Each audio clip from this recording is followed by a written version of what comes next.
Students, मैं प्रभाष शर्मा। आज आपका टॉपिक रहेगा प्रभाष शर्मा क्लासेस में डॉक्टर भीमराव अम्बेडकर के बारे में कुछ हम बता देते हैं। जैसे कि उस दिन मैंने सिर्फ आपको नाम बताया था कि उन्होंने बहुत इंपॉर्टेंट रोल प्ले किया था डिस्क्रिमिनेशन को कुछ हद तक खत्म करने के लिए, और जो हमारे सोसाइटी में दलित जो थे, जो हमारे समाज में दलित जो लोग थे जिनको अनटचेबल्स बोलते थे, जो लो कास्ट के थे जिसमें SC ST आता है, उनको अपलिफ्ट किया था, उनका लेवल इन्होंने बढ़ाने में मदद करी थी। आइए तो आज हम उनके कुछ जीवन के बारे में, लाइफ के बारे में जान लेते हैं। स्वागत है आपका प्रभाष शर्मा क्लासेस में। वीडियो अच्छी लगे और लाइक सब्सक्राइब जरूर करें। तो हमारा फर्स्ट जो दे रखा है, हम उनकी बर्थ की बात करते हैं। ये एक्चुअली ये भीमराव अम्बेडकर जो थे वो लो कास्ट वाले फैमिली में पैदा हुए थे। ठीक, ये माहौर रिलीजन वाली फैमिली में हुए थे। माहौर जो थे वो उनके पुअर, और जहाँ पे कोई जिन लोगों के पास जमीन नहीं होती थी, उन जमीन वाले लैंडलेस लेबर यहाँ ये पैदा हुए थे। तो इनके अगर हम बॉर्न की बात करें, इनका जन्म जो हुआ था वो हमारा आपको दिखाई दे रहा होगा 14 अप्रैल 1891 में हुआ था, यानी कि 14 अप्रैल 1891 में इनका बर्थ हुआ था। और डेथ जो इनकी हुई थी वो 6 दिसंबर 1956 में हुई थी। तो ऑलमोस्ट अगर देखा जाए, इन्होंने हमारे कॉन्स्टिट्यूशन को बनाने में, फ्रेम करने में, ड्राफ्ट करने में बहुत इंपॉर्टेंट रोल प्ले किया था। बिकॉज ये जो थे हमारे चेयरमैन थे कि बहुत सारे ग्रुप ऑफ पीपल्स के द्वारा कॉन्स्टिट्यूशन बनाया गया था। उनके मेन हेड थे, मेन बॉस थे, और इन्हीं को फादर ऑफ द कॉन्स्टिट्यूशन बोला जाता है। इनका बहुत ही इंपॉर्टेंट रोल रहा है। इन्होंने बहुत अपनी इंपॉर्टेंट ड्यूटी निभाई है हमारे देश के कॉन्स्टिट्यूशन को बनाने में। नेक्स्ट इन्होंने जो बात की थी, इन्होंने ये भी थी कि doctor Bhimrao Ambedkar for the rights of the Dalit community. जैसे कि इनका जन्म ही दलित कम्युनिटी में हुआ था, दलित जैसे समाज में हुआ था, तो इन्होंने क्या है कि हम पहले दलित समाज वाले लोगों को कम इंपॉर्टेंस देते थे, उनको अवॉइड करते थे, छुआछूत वाला उनसे व्यवहार हम करते थे। तो उनको क्या है, इन्होंने अपना अपलिफ्ट करने के लिए किया। उन्होंने क्या है, राइट्स जो थे, दलित को राइट दिलाने के लिए काम किया था। अगर हम बात करें नेक्स्ट, इन्होंने बोला था कि इनकी जो एजुकेशन है वो ये लंदन कॉलेज में पढ़े हुए थे, लॉ करके आए थे, वहाँ से कानून की एजुकेशन सीख के आए थे। और अगर हम बात करें वो इंग्लैंड के लंदन जगह पे इन्होंने अपनी एजुकेशन की। नेक्स्ट अगर हम बात करें, ये जो थे they lived in the spaces outside the main village but not allowed to the village. अब दलित पीपल्स की अगर हम बात करें, दलित पीपल को ऐसा होता है कि उनको कोई भी, इनको अपनी जगह का एरिया डिसाइड कर दिया जाता था, अपने घर के आसपास, अपने विलेज में इनको रखा ही नहीं जाता था। इनसे जो व्यवहार किया जाता था वो छुआछूत वाला किया जाता था। नेक्स्ट हम बात करें, doctor Ambedkar was the first person from his caste who completed his education to become the lawyer. He encouraged the Dalits to send their children to the school and college. उन्होंने अपनी एजुकेशन, जैसे मैंने बताया था कि लंदन में उन्होंने अपनी एजुकेशन खत्म करी थी लॉ की, और उन्होंने देखा जाए तो अगर हम बात करें, जो दलित के लोगों को, जो बच्चों को पढ़ाने का अधिकार नहीं दिया जाता था, वहाँ पे क्या जो बच्चे जो पढ़ते थे उन लोगों के, उनको भी क्या है हटा दिया जाता था। इनको ज़्यादा ग्रेट इंपॉर्टेंस नहीं दी जाती थी। वो अपने बच्चों को भेजते ही थे इसी डर के कारण कि भाई हम दलित हैं, हमारा कोई समाज में रखवाला नहीं है।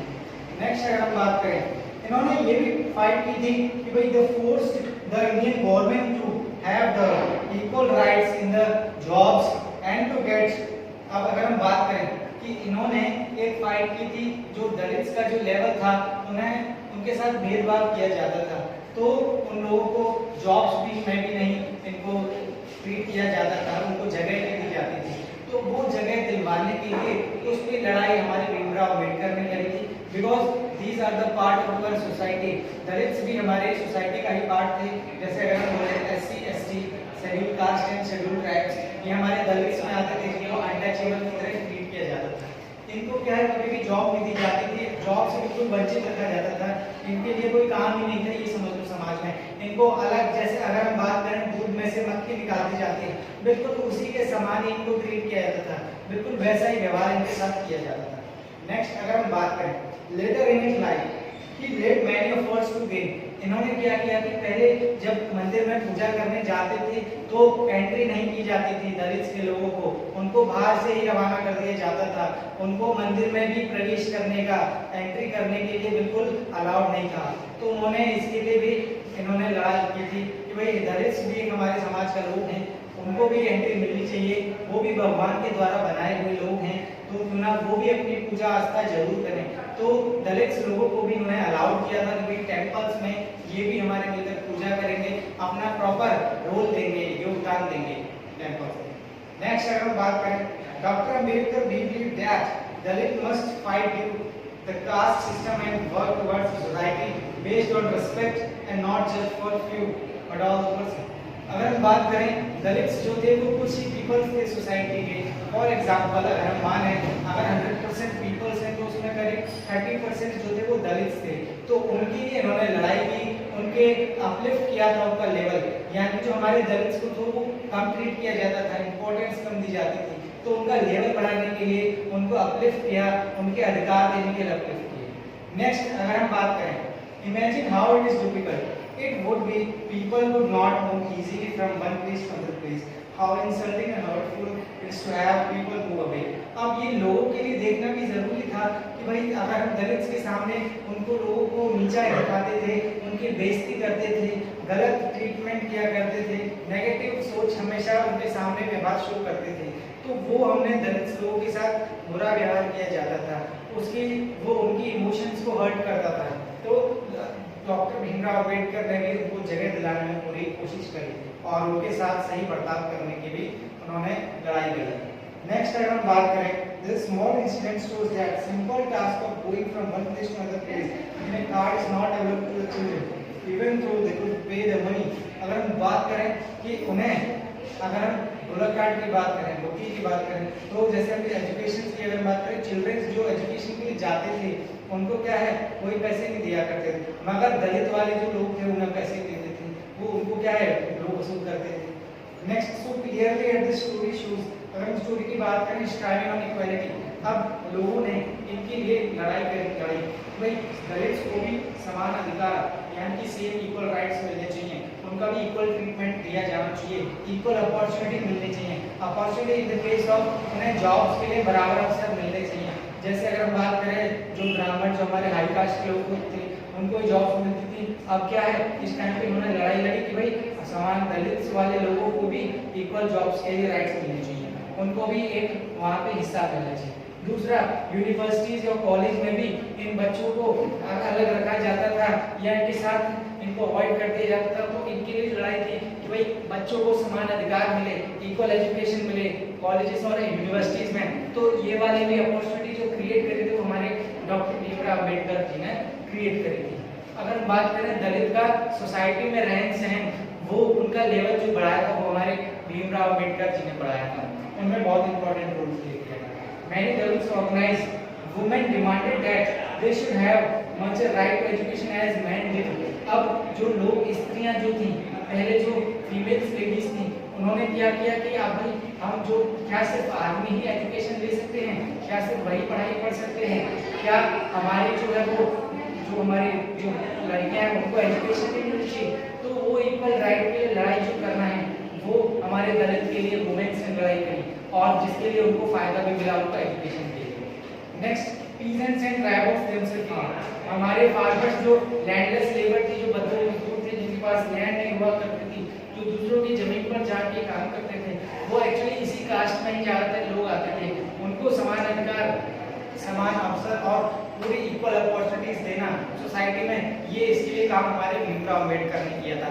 अगर हम बात करें ट्राइब्स की जो जनजाति जो होती हैं, जो चरवाहे जिनका ठिकाना कोई प्रॉपर नहीं होता, कोई सेटलमेंट नहीं होता, वो एक one place to other place transfer होते रहते हैं, माइग्रेट करते रहते हैं, तो उनको अच्छे से रिप्रेजेंटेशन शुरू की जाए सोसाइटी में। वो अच्छा रिप्रेजेंटेशन किसने दिलवाया? हमारे भीमराव अम्बेडकर ने। क्योंकि हम अगर हम बात करें ट्राइब्स की तो उनको शो इसलिए किया था कि क्योंकि उनको भी लो माना जाता है। हमारे हम बात करते हैं कि भाई ये क्या शीप और बकरी पाल रहा है, ये क्या साफ सुथरा रहता होगा, क्या ये इसी का दूध लेकर पीता हो, क्योंकि हमारे में तो गाय भैंस का चलता है। बकरी के दूध को थोड़ा लेस ट्रीट किया जाता है, कम इंपॉर्टेंस दी जाती है, क्योंकि वो ट्राइब्स पालते हैं, वो चरवाही पालते हैं, तो उनका सोसाइटी में रिप्रेजेंटेशन बहुत लो था।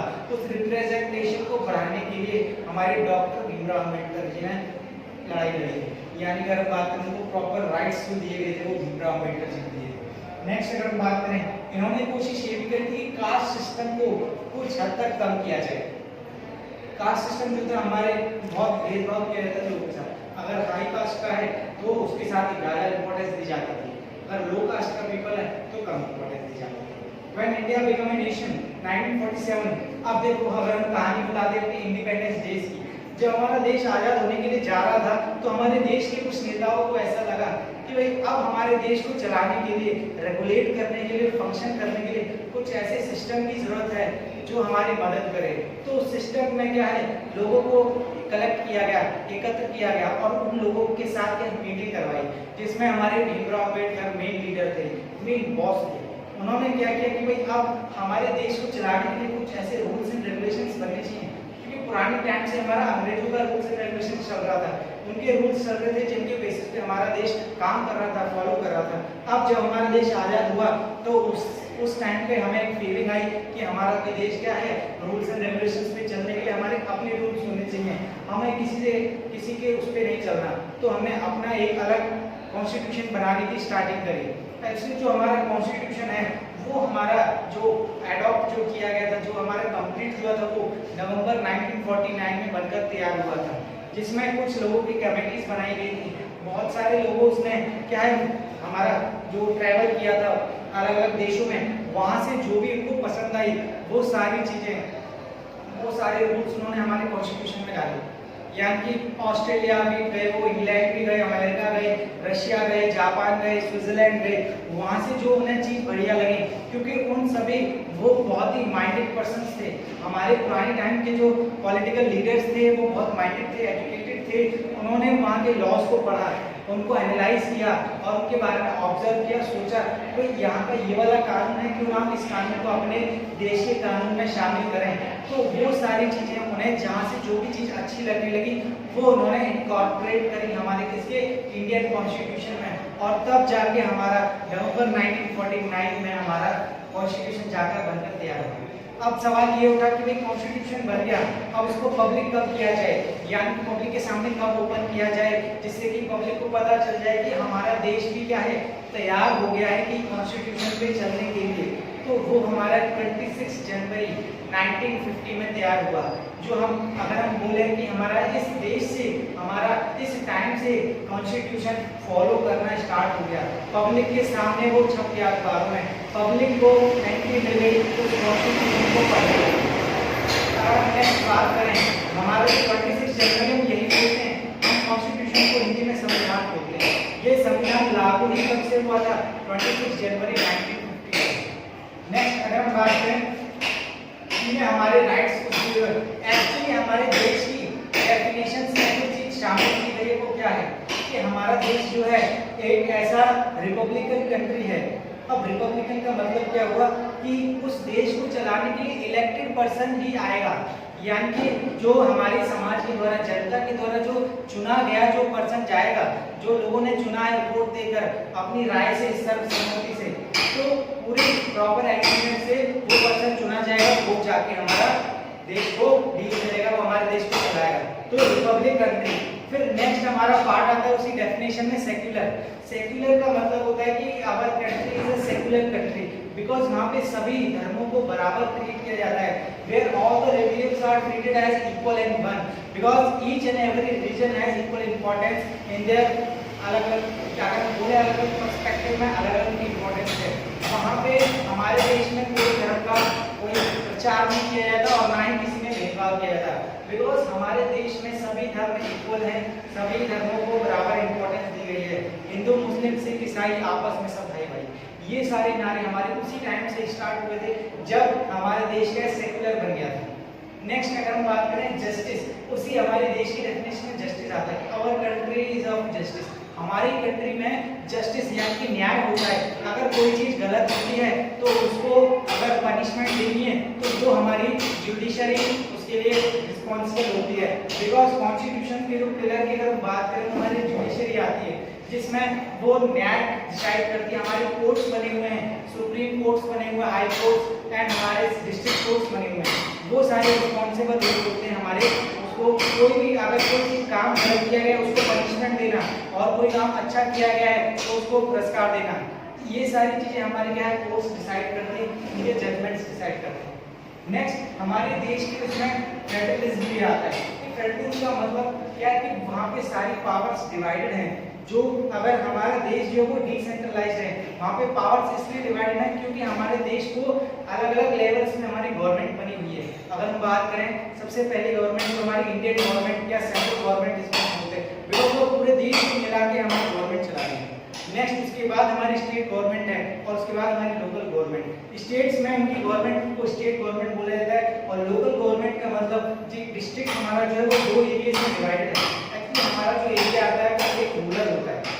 रूरल में हमारी ग्राम पंचायत होती है और जो शहर या अर्बन वाले एरियाज में हमारी म्युनिसिपैलिटी नगर पालिका चलती है। तो वहाँ के लोग रिस्पॉन्सिबल होते हैं लोकल गवर्नमेंट अपने लोकल एरिया को चलाने के लिए। तो इसीलिए उनमें पावर्स डिवाइडेड है, इसीलिए हमारे देश को फेडरल कंट्री भी बोला जाता है।